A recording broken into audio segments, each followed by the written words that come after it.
twagize ibyago twicirwa n'umuryango wacu wose urapfa, ariko Karasira Aimable we yarambwiraga ati nabuze umuryango wanjye kuva ku babyeyi bose na mama na papa, ariko akambwira ati wiciwe n'inkotanyi. Ariko inkotanyi nubwo zakwiciye wabuze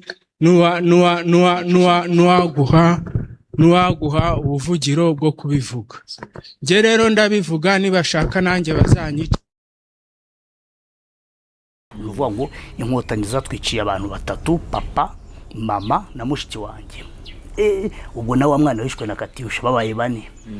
Tugerageza rero kubana na uriya murumuna wanjye, ntashoboye kumurera, nari mfite imyaka 17, we afite imyaka 4. Tugeraho tugira umuryango wavuye i Burundi, uraza hari mwene wacu umusirikare w'umukobwa, ubu ni umumama witwa Julienne, atushakira umuryango ngo tubane, kuko hari ikibazo cyo kubohoza amazu yabaga arimo abantu badafite kivugira, doko barazaga gufata inzu bakakuvanamo bati inzu yabohowe na fandi.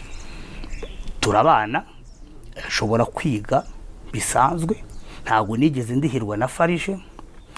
Nashatse no kujya mu bintu byayibuka niki, ariko ugasanga abatutsi babirimo bambaza aho genocide yabaye ndi, bajya gukora iperereza bagasanga nubwo twacitse ku icumu, ariko ababyeyi direct bishwe n'inkotanyi.